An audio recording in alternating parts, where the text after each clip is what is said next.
Welcome to Third Eyesight. I'm your host, Juan Francisco, and I'm a spiritual intuitive who practices tarot card reading and mediumship. I've always been super curious about the supernatural and paranormal, and I'm here to share my stories and interview folks who want to share their own stories. Let's get to it. I'm here with clairvoyant medium and author, Catharine Allan. Catharine, it's so great to finally meet you. How are you doing today? Yeah, thanks. It's nice to meet you too. Well, today it's just suddenly summer, so I up here in Montreal of all things. So I'm enjoying it, shifting gears and just preparing for this eclipse coming up on Sunday night. Yeah, we're feeling it here in New York City too, and as I said before I hit record, I'm so excited to be wearing shorts. It's very freeing. It's so nice, and short sleeves. Yeah, and just like suddenly social after all of this long winter and Yes, isolation, that we all went through. I think it's refreshing. yes, Yeah. 100%, 100%. Well, tell us where you're based and what your life work is. Okay, so I'm well, I'd say now I'm a digital nomad, more like after the like COVID just kicked us all online. Hmm. But I am based in Montreal for the last about 30 years. Some people want to see you in person or but honestly, there's something about working online that I'm really liking for now. And I like the idea that I might be able to be, more nomadic and mobile. So, and you're meeting more people from all over the place because of it. So, if people wanted to come to Montreal, yeah, I see some people in person, just not as many as before. And actually, I've had some colleagues of mine who do psychic work and intuitive work. I've had one or two say that they actually prefer doing readings online because there's something about the energy just comes more. Maybe there's less of a physical body language filter. But what's your experience with that? Do you feel it's easier to read Yes. people digitally than it is in person, or different? Yes, exactly. And a lot of people don't quite get why. So of course I was trying to come up with good analogies and I tell people, well, I can look out the window and see the street is crowded. Or I can be on the street being bumped around. I Hmm. can still tell the quality of what the street is. I just don't have to be physically taking it all on like an empath. Because Okay. of course, like when you do a reading live, most people are coming because they're anxious or they're feeling a crisis or grief or something. So of course you physically feel it, uh, as well as trying to do your thing. You're managing the other sensations that are coming that sometimes can be heavy or uncomfortable. So yeah, it provides this buffer, and I guess just staying in your own house and your own desk, there's more boundaries around working online, and that seems to provide a good structure to like stay more centered. I feel the work is better, honestly. That makes sense to me. I can totally understand that. And knowing that you do readings, what are the kinds of readings you offer to folks, and also the workshops you do? Could you share a little bit about that? Yeah, sure. Well, there over the years, there's been a number of things.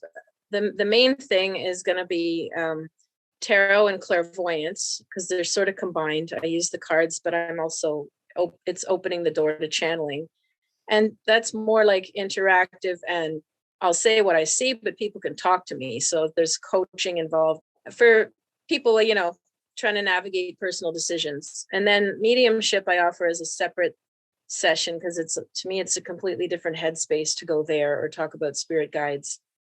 And then I've started offering also a channeled reading, which is sort of like a cold read. Somebody can send me if one photo and their birthday, and I'm just going to do my thing, whatever, like wide open, whatever comes through for you.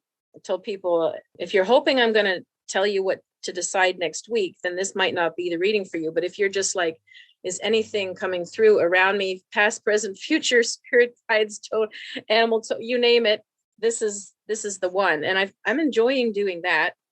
I'll do past life readings and regressions as well, and I'll do Reiki and what I call shamanic Reiki, because once I learned Reiki, you're allowing this to come through. I'm like, well, now what? I'm just standing here letting this come.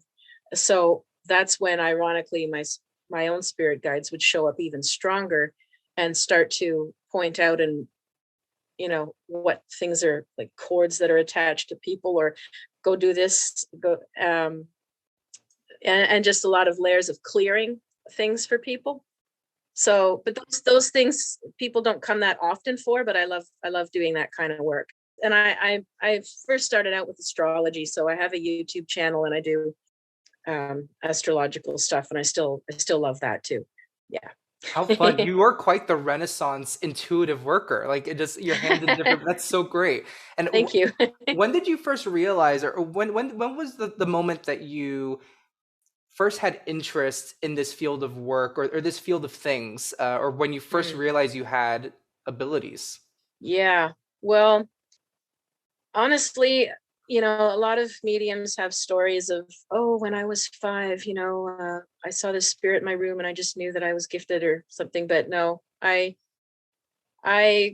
grew up with a family that was resistant to anything sensitive or empathic. So I'm sure I always had it, and I was constantly arguing my perceptions with my parents. Nobody ever said, "Oh yeah, you're right. Wow, you can really see into people." I was just getting angry, like, "No, this is how they are," and no, they're not like. And so it took a while to see this as a gift. Okay, Mhm. I had to. It took till late high school to be able to say, "See, Ma, I said that, and I was right." you know.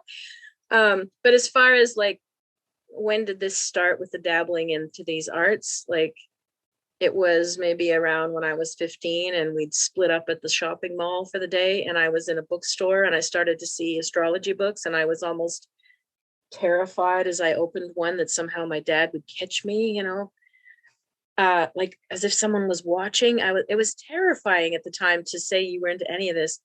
I didn't say a word. I studied it, I observed, I found ways to ask what people's signs were, and for a good 5, 6, 7 years before anyone knew.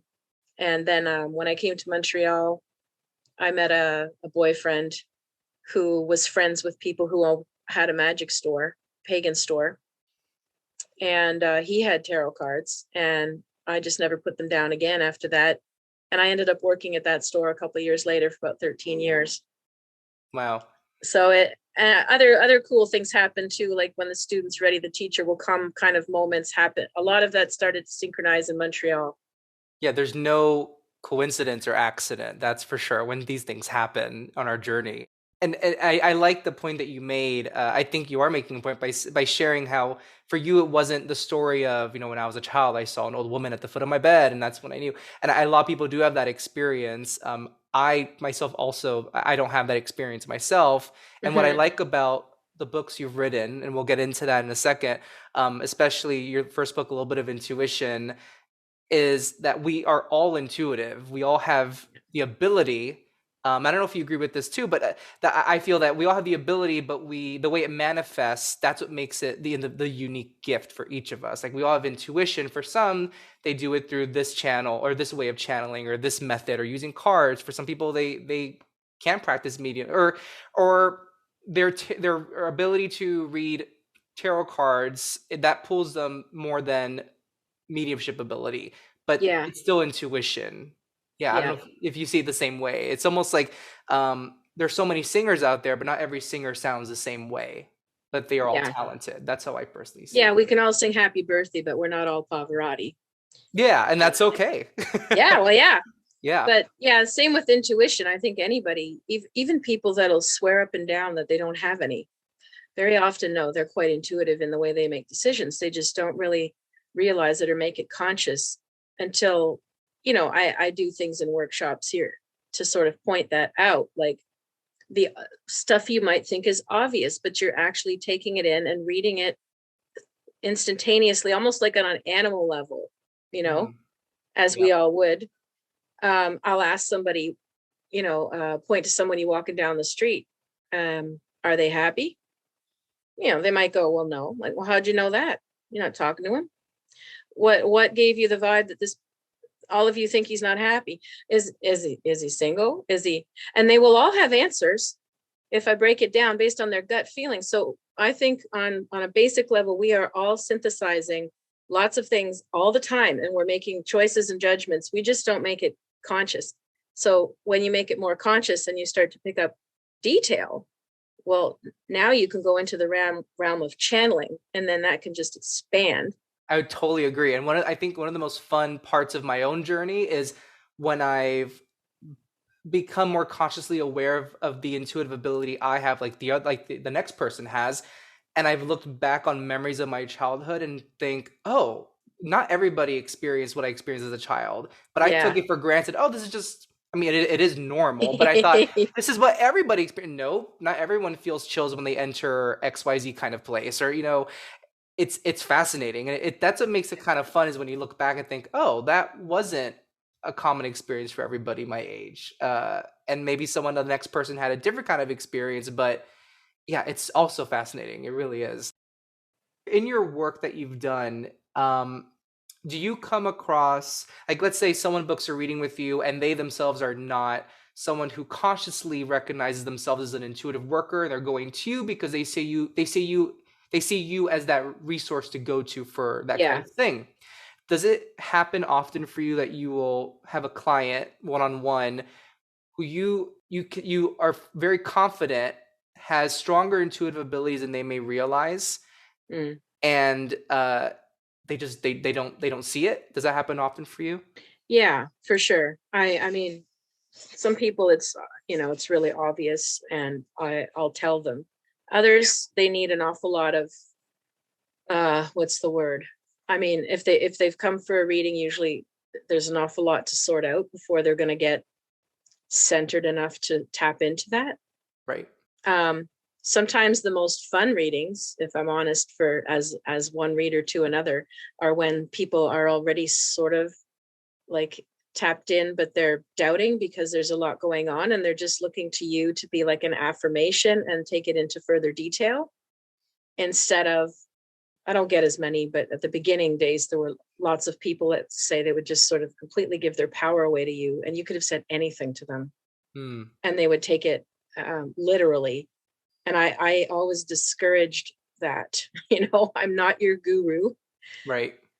I really did my best to try and empower people through this stuff, instead of like making them addicted to me.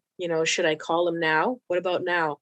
What about, kind of, you see an awful lot of that in this field. And so, but yeah, I've met a lot of gifted people on this path, and I used to give psychic development classes and intuition circles and stuff. And it's been harder, honestly, in the last several years. I think culturally things have changed the way people want to consume things. They don't want to show up on time for something. A lot of the time they want to just download it when they feel like it. Yeah. There's this perception everything should be like instant instead of a process. Right. And then there's a lot of people dealing with higher anxiety than I've ever seen. And anxiety and intuition are almost like oxymoron, because and so you're dealing not really with training people, but you're dealing with calming anxiety quite a bit before you could even get to that. So it's just funny how it's changed so much. Have you found? Yes, I mean, not to vilify or demonize the Yeah. internet or social media, because I mean, I've met so many interesting people through social media, but it's so easy to use social media as a tool for validation, for self-validation, whether it's looking at your followers or comparing yourself to other people.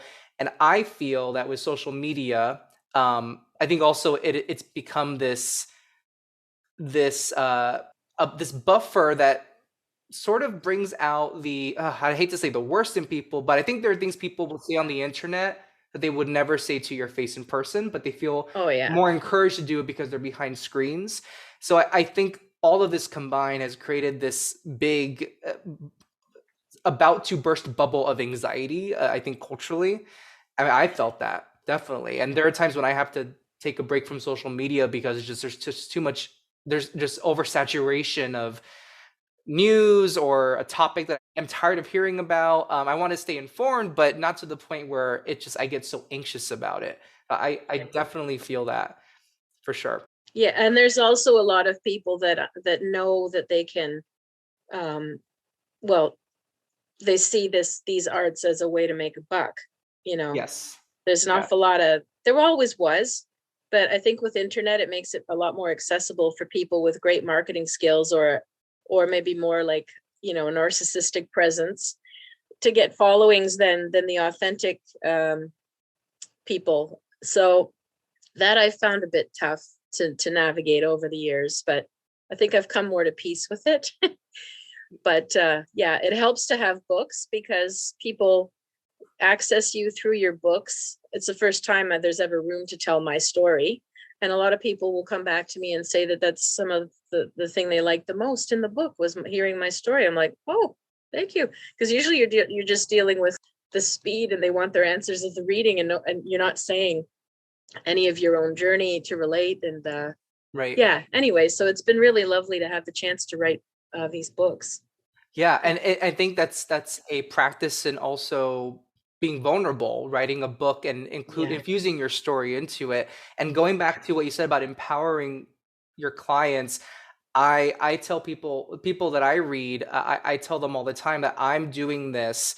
Um, yes, it's a service I'm doing for you, but I want to empower you in recognizing your own intuitive ability and that your own connection to the other side. I am not the sole person. No other medium or psychic is the sole, as you said, Yes. guru to go to. We all have this ability. I'm just here to help you understand it yourself, for yourself too. Especially on social media, I think it's easy for someone to create this sort of, I don't know if the right phrase, like this cult of personality. If you build this big Yeah. presence and then people see you as like, the people are scrambling to get a reading with you, and someone could easily take that and make it about themselves rather than about the work itself. And it's not, I think it's not healthy to detach ourselves from the work, but it's to find balance. Yeah, I agree. I agree. I always used to tell people, um, I might be one of many voices who tells you the same thing. I'm one on the path of many that will give you whatever message you're meant to have. It might come from me or a taxi driver or your mother, Hmm. but you'll get a message multiple times. It's up to you when you're ready to listen. It's not about me beating you over the head that I have to get credit for it in the moment. Anyway, all this to say, it really tests our ego in this field. When you've got a gift that it's, of course it's a high once you realize, oh my goodness, what can I can do this. It's real. This is crazy cool. And then everybody wants a piece of you. Hmm. And it's very easy and seductive. I get why a lot of people would just take that and if they've got other issues or fear or scarcity or whatever going on. um I was challenged with it for a little bit. I had to go, whoa, wait a second, your ego is getting a little out of hand, girl. Like, you're just the messenger. You're not, it's not coming from me, it's coming through me. Right. We're human. And I think that's a very normal challenge to have. It's the recognition of, it's the awareness of that makes a difference. I think for sure. I 100% agree. So your new book is called Vibes from the Other Side, Accessing Your Spirit Guides and Other Beings from the Beyond. So what inspired you to write and release this book in May?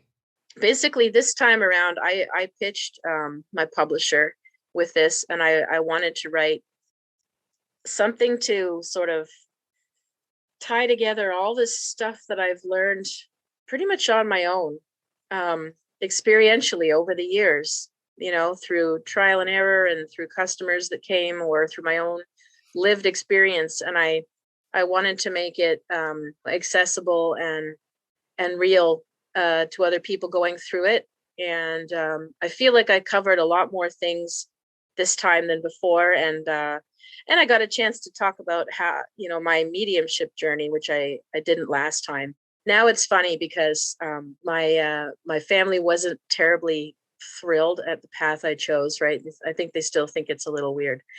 But now I've got my mother and her friends reading my book in their living room. And she's like, what place was it that you're talking about where there was some priest walking around? And I'm like trying to describe my apartments. And she's like, well, I never saw that.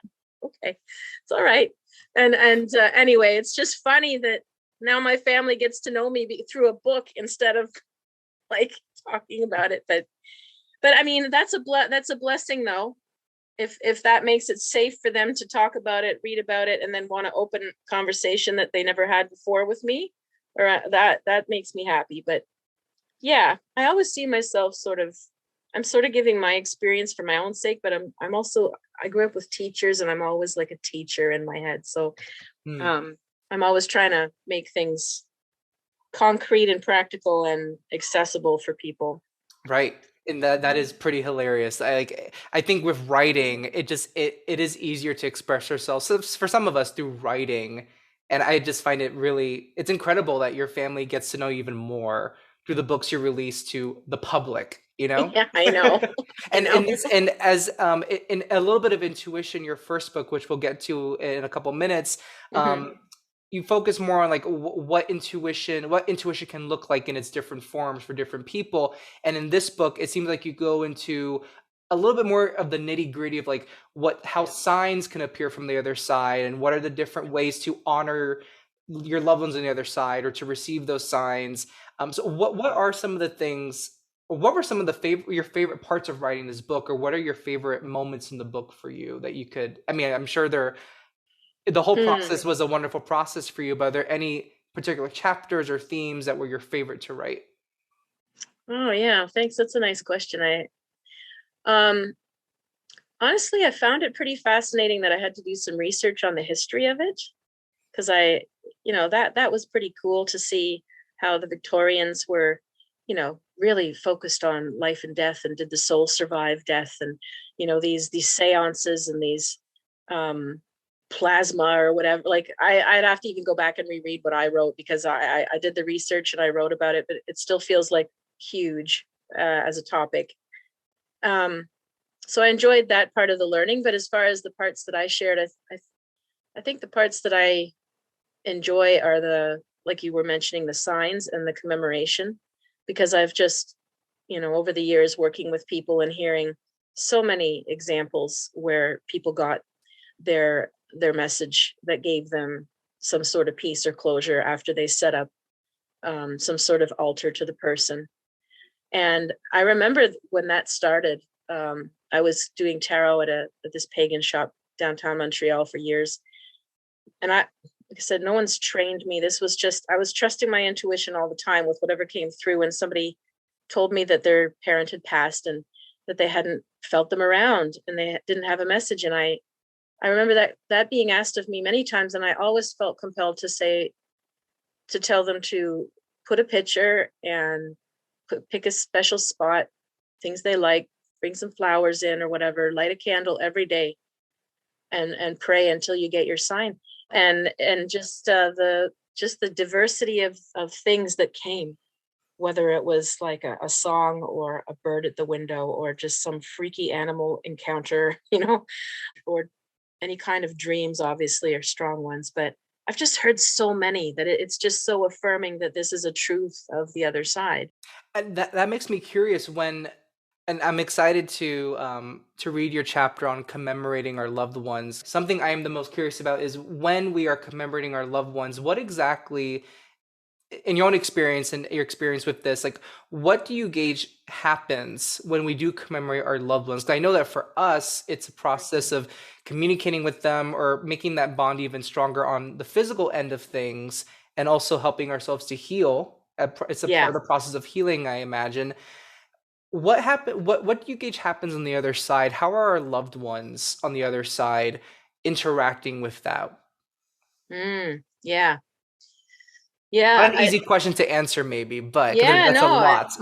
no, I love it. I love it. I think part of it's what you said, that by like the physical act of making an altar or having a special spot, and the ritual that comes with that, really, I mean, it's been in our culture for centuries for a reason. There's something to it, that we need physical actions or objects to help mark things, like a flag on a pole somewhere. We need to say this is what that was, or who they were, or this is where they are.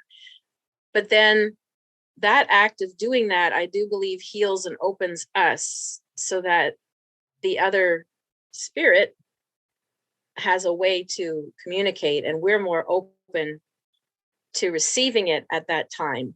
Hmm. And some people, they get one sign in their life. They'll have one dream after dad dies, and that's it. Other people, it opens them for good, and they start to hear his favorite song, and it becomes a guide. and every spirit's different, right? Not every person who's passed is there to tell you, give you a parking spot once they're gone or something. But it's just beautiful how diverse these relationships are. So I think the act of commemoration helps us open up to that, and then it really depends on the individual if they want to integrate that as part of their new paradigm or not, or whether it's like a gateway that opens and shuts again until the next time or something. But honestly, I don't think the spirit on the other side really, honest to God, it sounds awful in a way because it's so un-Hollywood, but most of the things we do are for ourselves. Once their soul is passed, it's not like they're lingering around sad about this or that. Most of the time I see most people are at peace, and there's forgiveness, and nobody's on the other side going, you shouldn't have done that at my funeral, or never. So it's really so much for us. I appreciate that insight so much because I also see it that way. Our loved ones are always there. It's not like they only come up to us when we say their name or think about them. They're always there, and it's about our awareness. Like, it's always there. It's up to us whether we want to be aware of it or open ourselves up to it. And I recently did a reading for somebody. This person did not have a great relationship with their mother, or I'm sorry, their father, and they grew up in a very, very ultra religious environment. And their father was quite the instigator of that, or the person that kept that up in the family. And I told her, whatever you feel like, I'm gauging with your father that you had a tough relationship with him, and he doesn't, not to be rude, I said, like, not to be rude, but he doesn't care if you forgive him. That's more for you. And if you don't forgive him, that's okay, because he's fine. He's at peace, and you'll be with him one day, whether you like it or not. Yeah. He's fine. And he's had the life review, seen things through your eyes. And so I totally agree with what you're saying. And so I appreciate that. And I do want to ask you, in this book, in Vibes from the Other Side, you mention a portal in your closet in one of your former apartments. And I just would love to give folks a preview of what that's about, because I found that so interesting. Could you share a little bit about that? Yeah. Oh my goodness. Okay. So I was living in Montreal on a main street, and it was just the funniest building because it was large, and the apartment had like, maybe they call it a 5.5, so like 4 rooms and a living room or something. And they went back on an angle, but the businesses underneath sort of went straight. And it was like my place was over about 3 different businesses and totally 3 different energies. The bedroom had like these, corrupt people who ran a shady, sketchy bar that I found out about only later. They were below the bedroom. There was a bookshop in another one. Anyway, so the place just had so much going on, and I'd never seen anything like this. So there was a line, somehow energetic line, between the living room and the rest of the apartment. And this priest, it was like almost a voodoo type priest. Okay. And I'm not into that, but that's what it was. He was black. He was wearing a black priest robe, and he walked around once in a while, and he just sort of looked at me like, just, I'm doing my thing here for you. Just leave me be. And I went, that's fine. You go ahead and do it. But he never crossed the line into the living room. I'm pretty sure he came out of this portal thing in the room that I'm describing. And that, I don't know, I'd never had this before or since, but this closet just, I tried to fill it with stuff, and I still felt a disturbance. I tried to sleep in there. I kept moving the bed back, one wall, this wall, this. I could never sleep in that room. I could never seem to figure out what to do with that room. And, I could blame it on the bar across the street or on something else, but it really wasn't. And another friend of mine, who was also a medium, walked in one day to see my place, and she said, oh, well, that's a portal. And I was like, oh my God, I think you're right. It just felt like one of those horror movie things where it's like, and it's like, feels like there's something coming through. And I'm like, oh my goodness. And then something did show up and come through it at one point that I'd never seen. And I was like, I don't know if I should trust this or allow this around or not. Like, it seems harmless, but I don't know. There's lots of tricksters and lots of weird things on the other side too. If you're not informed about all of these different realms. And I I had to learn by accident. So it stayed around for a while, and then I had to release it. And I'm still to this day not 100% sure what the heck it wanted, but it came through that closet. Yeah. Wow. I Yeah. cannot even Crazy, eh? imagine. I have trouble sleeping because of loud motorcycles. I can't even imagine what that's that. Well, I'm curious. What if someone were to ask you, like, Catherine, I feel like there's something going on in my home and it's bothering me. I can't sleep, and it's someone who isn't in this field of work. What advice would you give to them? Yeah, well, people do call me in for that, and I've done home cleansings, and it's those have been crazy stories, things I've seen in people's buildings. Because usually it's one of their kids that can't sleep or has nightmares, and that's how it starts. And then you go to the house, and you're like, oh, and this was the tip of the iceberg, what the kid was seeing, like, yeah. Usually, I find if there's a disturbance, whether whatever that is, if there's an entity or an earthbound spirit or something, usually that area of your place will be uncomfortable. You will clutter it. It might be cold or drafty. You might never unpack, and that's where the boxes are there, and you haven't unpacked it in 2 years because some part of us is trying to block that energy that we don't like. Hmm. So often, you sort of have to clean up and move things around, and it depends what's in there. It can be a little unnerving because you might suddenly feel like something is around, or people say things drop, things move, things turn on. Like, I've seen that kind of level of stuff too. Some spirits in places are not harmful at all. Some people say, yeah, I know there's a ghost here, but I sort of like him. He's not bothering me. I'm like, okay. And others, it's like, oh my Lord, there's no way. There's something standing over me at night and I can't sleep. I can't even calm my heart rate down, So Hmm. all depends what it is, what you need to do. Sometimes you need to call in more than one of us to clear it. Like, there's places that I've seen where there's no way I would ever go in there. There's too much going on. You'd need help. Right. Wow. Yeah. Yeah. And it's Yeah. always, it's definitely good to be informed and to seek a professional, because I yeah, I've told a friend that recently that I felt something in their home, and they themselves are psychic and they feel something too, but we're able to see different aspects of it because of the way our abilities just happen to differ. And I told her, you all together as a family need to cleanse the home, and if that doesn't work, you need to call someone who can professionally do that, because sometimes things are way too they're outside of our bandwidth of what we Yes. can do. Yeah. Yeah. Yeah, Totally. exactly. Totally. Yeah, and I've had some crazy interesting, I don't remember, I don't think I put it in the book. Anyway, I forget. um but there was a family that was staying here from Australia. They were living in Montreal, and all three of them were very intuitive. So they all three saw spirits in the house that they were renting. And one of them saw somebody, like a male, it felt like a male figure coming to the window. So they felt something threatening in the house, and this thing was at the window. The thing is, it was two separate things. And because they were so open and they were my students, we did a little clearing ceremony together. And this is where it got Hollywood, okay? Like, the one time in my life, there was a burn mark on the wood floor. And I just got this painful feeling around that. The thing in the window was a First Nations man who was coming to the window, who told me he'd been here for over 400 years. And this lady did her research, and sure enough, just down the block from her, there was like a massacre of the Mohawk by the French or something. And so they were near some historical site. He was just passing through. He was fine. The violence, if you will, or the pain in the place was coming from the actual living family who had moved out. It was like an imprint of the living, Mm. which was interesting to me as well. It's not always hauntings of those who have passed.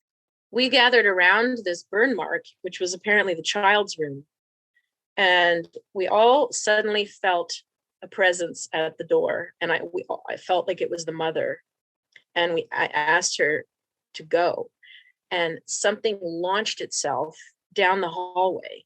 Like, we know that the four of us were sitting in a circle, no one else was there, and she went down afterwards, and a loaf of bread had launched itself from behind the bread box across the room.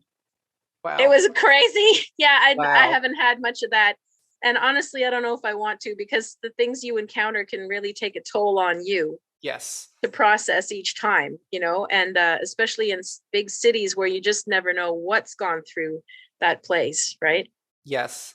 I think it's very, I think for folks who are not used to experiencing these things or who do this kind of work, um, it sounds so I mean, I'm thinking the perspective of folks that I'm talking about. It sounds Yeah. glamorous and so fun, but it really is unnerving and it's real. And Yeah. I had something similar happen to me in Gettysburg, Pennsylvania, which is a Oh my goodness. yeah, it were something above, and it was this was I mentioned this in a past podcast episode where we were in the basement. There was no one in the rest of the home. It was a tour we were doing at night. I do love paranormal tours and investigations, and I try to do them safely. And on this Yeah. tour, there was a loud bang above our head, and we discovered the next day that something just really forcefully knocked over a chair, which was in the dining room above our heads. And I Wow. didn't feel, at the moment, I thought this was something trying to scare us. But then afterwards, I realized, okay, we were asking, like, if there's someone here, give us a sign. They were innocently giving a sign, this person Yep. on the other side. But would I wish for that to happen again? No, I'm open to it and receptive to it, but do I wish to feel that feeling of fear again? I don't. And the Yeah, nervousness? exactly. Yes. Exactly. So to people who don't experience these things, like, oh, it's like The Conjuring. How fun. No, it's not really fun. No, because you're not sitting at home on a screen watching a TV show that you can click off. This is like, Exactly. yeah, just like when people start playing with Ouija boards and stuff. I've heard so many horror stories of people who played with them early and had like a heck of a time clearing themselves afterwards. And yeah, and then there's certain things, even like as a tourist, that I just don't care if I see, because I wouldn't be able to handle it empathically. Well, interesting you mentioned Ouija boards because the Farnsworth House Inn, which is where I had this experience, it is also a B&B. And they Okay. have a rule that if they discover any a guest having a Ouija board and using it, they will find the guest because it's the energy in that home is that intense. Isn't that interesting? Wow. Wow, Good for that's them. interesting. Good for them because that home has a lot of war history, and it Yeah. was a boarding house for a very long time, and today's a B&B. So I mean, there are actually on the facade of the building, there are still bullet holes from the American Civil War. In like, Wow. it's bizarre and interesting. Definitely not a joke. Folks should consult with a professional. Um, Yes. and on a little bit of a lighter, well, these are all light notes because it's fun to talk about. It's important. But on an even more light note, your first book, A Little Bit of Intuition, I just want to tell people listening, if you're curious about your intuitive abilities or you're having this feeling you might be an intuitive worker yourself, I highly recommend getting Catherine's book, A Little Bit of Intuition. I have enjoyed it so much. And in this book, you write, and I'm going to quote you, quote, fear is an imbalance of the mind. Intuition arrives when the mind is very calm. So I would love for you to give Hmm. us examples that show the difference between when we are receiving something and tapping into fear versus receiving something and tapping into our intuition. Yeah, no, that's a good one, because most of the time people do try to get answers when they're scared, and then you're just in a slippery slope because, for example, let's say you've got some weird pain in your side. Oh no, you start Googling. I'm sick. What if I'm sick? What if this? What if that? And then somebody might say, oh well, what's my intuition like?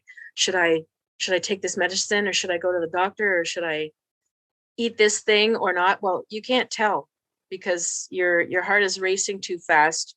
You're in fear, and you're in fight or flight, and your mind's just going to go through a million scenarios, and it's not really true intuition. It's really hard when it comes to those kind of scenarios, like a health one, let's say, or like, well gosh, even during COVID, I mean, how many of us are just exhausted of making decisions about everything? Every time you want to go out, should I go out, should I go there, should I wear a mask, should I get the vaccine or not, should I get, and everything is just it's tough to tell, because that's a very fear provoking thing, and we're bombarded with news and opinions, and we're defending, and it's like, well, how do you know really what's your gut about the pandemic, or what you need to do in the sea of all of this around you? So usually intuition, when it's reliable, it arrives when your mind is calm, when you're not even thinking about it. You might just suddenly hear. There's so many ways it could play out with these difficult scenarios, but I'm just bringing up the health one since it's been so relevant and so hard to navigate. But Right. if you know, if you walk in and you've thought it through and you've decided, okay, I'm going to get my third shot or whatever, and then you get there and everything in you just goes, I don't know why, but no. You know, if you've already made up your mind and thought it through and talked, and then you just out of nowhere get a no. Well, maybe that's because of that batch that you'd be getting that day. Maybe that's who's administering it. Maybe that's no for good or no for today and not for now. But you got to honor that at that moment if you can, you know? Well, and I appreciate in your book how you describe that an intuitive download, so to speak, happens when you get information and there's no strong emotion attached to it. Just it Yeah. feels like fact, or Yeah. comes across through your intuition as fact. And one of the scenarios, because what's brilliant about how you write your books is you present an idea or an ability, a form of intuitive ability, and then you describe, you usually outline several scenarios or examples. And one of them that I really, fortunately, unfortunately related to was like when you are dating somebody and you have these fears about, oh, are they looking at other people? Are they following someone on social media? What about their ex? And I will shamelessly say and be and very open about it that I have definitely experienced that where when I'm dating somebody or going on dates, I fearful thoughts come up, and then when I've acted on those fearful thoughts, no way, no, has not worked out for me. But when I've Yeah. listened to the thoughts that come up, is just like those gut feelings that feel very factual and very sure, and don't have these strong, anxious emotions tied to them, and I followed that, then it's usually worked out better for me. Yeah, Yeah. it's something I appreciate in your books that you usually outline these scenarios. They're very helpful, and with the fear versus intuition, I it's something that I've been working. I think we all work through it. We're human, and it's Yeah. helpful that to have someone like yourself who's been involved in this work for a long time to outline that and to describe what that feels like. Yeah. Thanks. I'll just give one example because it's another current events type example, intuitively that came up for me. I sort of felt maybe all the way back to December that Russia would invade Ukraine. I don't remember whether it was because there were hints or inklings or wonderings on the news or not, but they weren't talking about it that much, really. But it was still all COVID at the time. And it was on my mind, but sort of in the background of my mind. I wasn't worrying or panicking or reading or boning up on anything. It was just there. And then I think it was end of January, I woke up with a dream that showed me territories like in a map. And it's pretty much so far playing out this way of the regions that now my gut feeling at the time was that he was going to succeed to capture a couple of these regions, but not the whole country and not into other countries. So I that happened when it wasn't on the news. I wasn't scared. People weren't fleeing. That's when I trust that intuition because I wasn't otherwise engaged with it. Now, flash forward to beginning of March when the invasion happened. I'm watching the news. I start waking up every day as if my life's flashing before my eyes and I have to escape. I started going, I haven't done this, I haven't done that. I need to do this in my life. What if, what if, what if, what if? And a friend had to say, Kat, you're not fleeing. You're not there. And I had to snap out and go, oh my Lord, I've been watching so much news, feeling empathically for the people huddling in metro stations and exile. I was living it as if it was me. So that's to me a good indication of intuition versus empath, you know? I mean, you're still picking up something accurate, but I had to step back and say, all right, I can't watch the news for now too often because I have to stay centered. I had the same exact experience, funny enough, and a friend Wow. told me, Okay. Tell me yours. well, same exact. I mean, I'm just excited to tell you. So I think maybe same exact is too strong of a phrase, but very similar. Where I was watching the news about everything, seeing the images, and it's very sad, and it was really getting Yeah. to me. And I thought maybe I should move out of New York City because New York City is a hotbed of everything. You know, everything's here, and with unfortunately of the trauma, I was not living here during 9/11, but just with that in the background of our Yes. history is just. And then a friend told me and she lives in New Jersey, which is very close. And she's like, Juan, if it happens, it happens. We can't control many things. There are many things that are out of our control. You just have to keep living your life and enjoy it and be grateful for what you have. And it just reminded me to just pause and Yeah. not, not escape the city, quote unquote, escape, as my mind was telling me, out of this fear that I don't know Yeah. if it's founded yet. I don't know if that fear is Yeah. founded yet. It's hard. It's hard being human and gauging, what is this a fear to act upon, or is it going to save my life, truly going to save my life? Is it Exactly. just me future tripping, which a lot of the times it's future Exactly. tripping, for sure, for sure. Exactly. Well, that's the thing. I mean, I had to step back and go, you are not in any danger yourself. There's absolutely no logic that I'm in any danger here. So reacting as if I was, it's like a human thing to start thinking of the worst case scenario and then planning for it if you're an anxious person. But it just amazed me how visceral that one was, from the news. And I think people do generally have a higher level of empathy and compassion for it this time than we've ever seen. Thanks to social media, I think, because now we can share Yeah. images and videos so easily, whether that's to our benefit or disadvantage on a mental health level. But i Yeah. I do think it does, in that case, social media has helped us become more empathic as a culture, because we can share things so easily and know what's happening around the world. Yeah. I also go with, intuition of like reading people's energy as well. And I did notice that in the past, whenever I would see Putin on the news, he would give me that shudder, you know, to your core, like, ooh. And he doesn't anymore, despite how he's acting. And that's why I feel pretty sure, I don't have any proof, but other mediums are also stepping out and saying similar things at a similar time. I believe he's ill. He doesn't have the same energy of that sort of deep, cold, scary thing, even though his actions like, are that, but it's just coming from a different place. I'm not saying it makes it better, but it shows some vulnerability that's Right. there on his side that we didn't see before. And therefore, how is that going to play out for him? Or how does that mean other countries play out?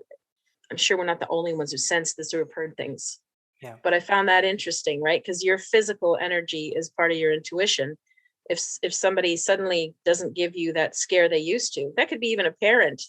And then you go back and you see them when they're older, and it's like, wow, they're an old, frail thing now. They're not scary anymore.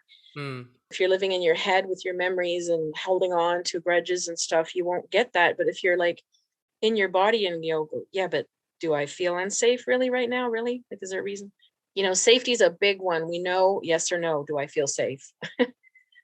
And the other big question I like to train people with intuition too is, first thing to do is ask yourself, is this mine?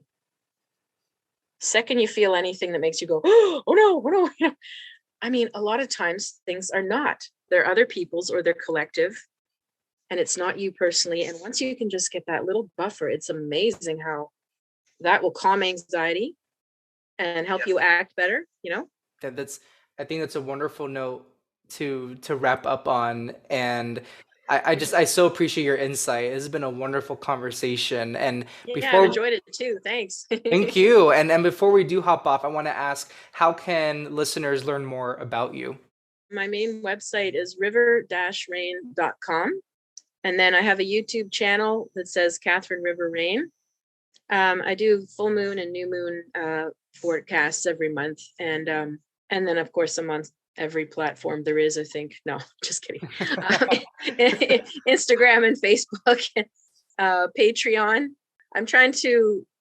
I really want to build a membership community. I know that that's like trendy, but I understand why, and it's attractive because social media has made it sort of hard to really curate or facilitate communities.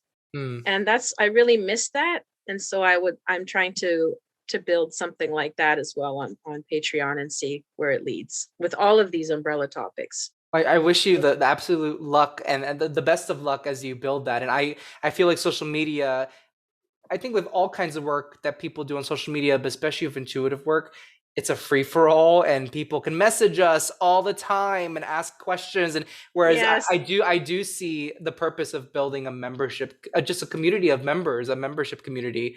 So I wish you luck with that. That's wonderful. Thanks. And I'll be coming to New York in September, so maybe I can meet you. I would love to meet you. I mean, I've to speak about all this and even more in person would be Yeah, really I really would love fun. that. Well, thank you so much. Yeah, thank you. I enjoyed it. Appreciate it.